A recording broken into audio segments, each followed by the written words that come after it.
से न मनवा पुरैलू मिले खातिर कहे के बोलैलू सुधी से न मनवा पुरैलू घरिया कमरिया तो कहेलू रनिया करी न जवानी बर्बादो जी उठाता कोमर में दर्दिया कमरिया छोड़िए जादो जी उठाता कोमर में दर्दिया कमरिया छोड़े जादो जी उठाता कोमर में दर्दिया कमरिया छोड़े जादो जी। अरे माई रे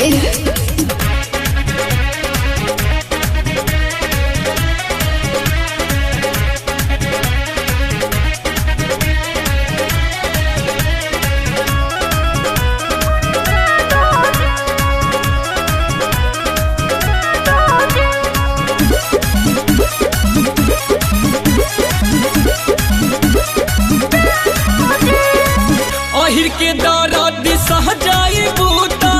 हो जाइबू गोरिया पास हो नए दादा अब रहल जाता कदे बदहिया के नास हो अहिर के दर्द सह जाइबू त हो जाइबू गोरिया पास हो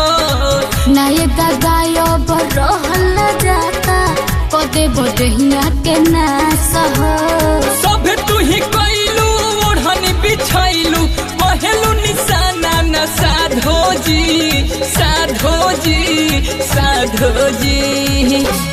उठाता कोमर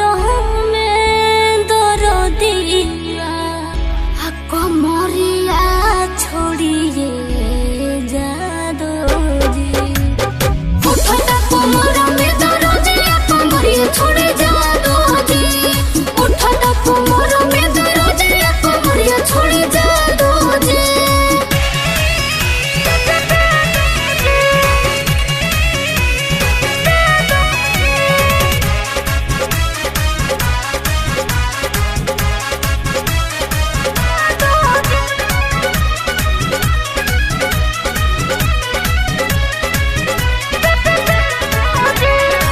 कुछ देरी औरी खेले दगोरी